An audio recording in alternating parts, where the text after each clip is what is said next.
2 Kings chapter 6. One day, the guild of prophets came to Elisha and said, "You can see that this place that we're living under your leadership is getting cramped. We have no elbow room. Give us permission to go down to the Jordan where each of us will get a log. We'll build a roomier place." Elisha said, "Go ahead." One of them said, "Please come along with us." He said, "Certainly." He went with them. They came to the Jordan and started chopping down trees. As one of them was felling a timber, his axe head flew off and sank into the river. "Oh no, master," he cried out, "and it was borrowed." The holy man said, "Where did it sink?" The man showed him the place.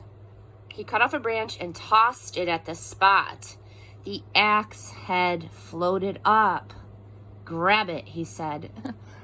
The man reached out and took it.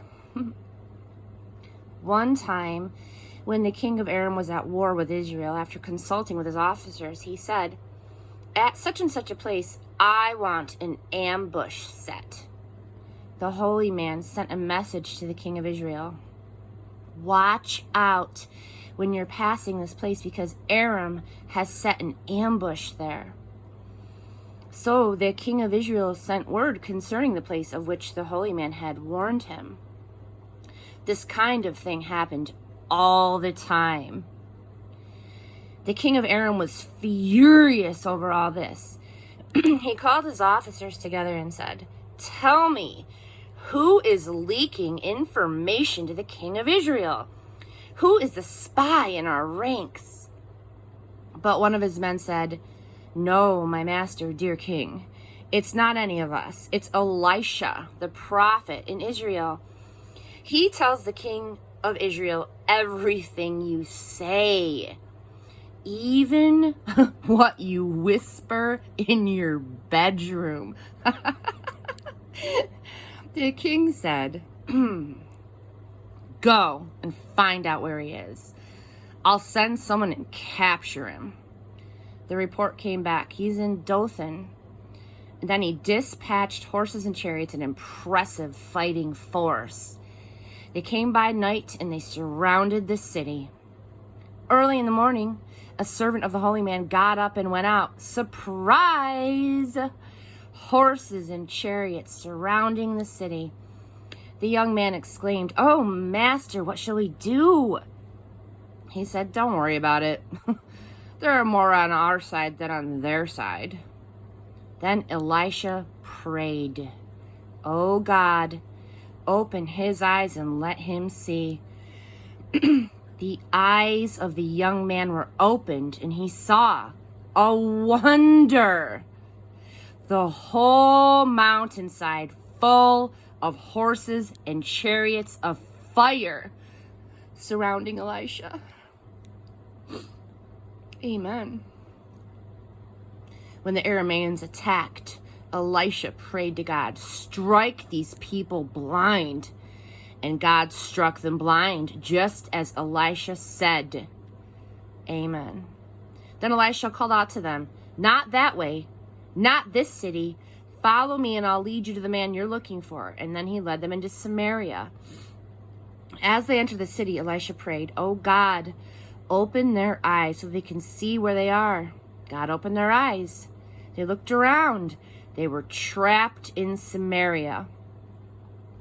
When the king of Israel saw them, he said to Elisha, "Father, shall I massacre the lot?" "Not on your life," said Elisha.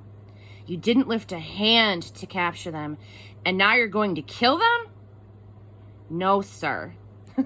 "Make a feast for them and send them back to their master." So he prepared a huge feast for them. After they ate and drank their fill, he dismissed them. Then they returned home to their master. The raiding bands of Aram didn't bother Israel anymore. Excuse me. Bless me. At a later time, Ben-Hadad, king of Aram, pulled together his troops and launched a siege on Samaria. This brought on a terrible famine, so bad that food prices soared astronomically. 80 shekels for a donkey's head.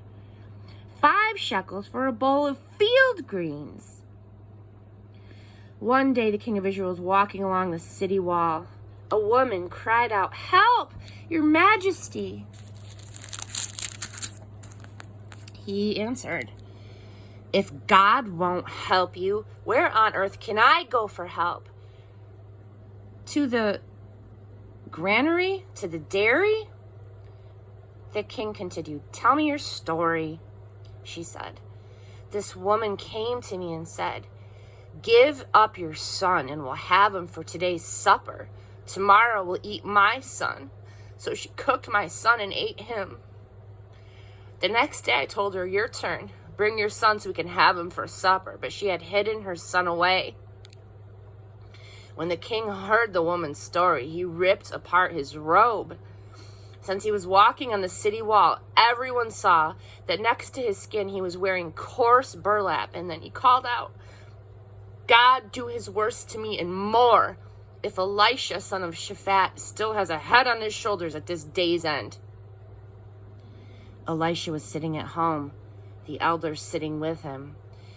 The king had already dispatched an executioner, but before the man arrived, Elisha spoke to the elders. "Do you know that this murderer has just now sent a man to take off my head?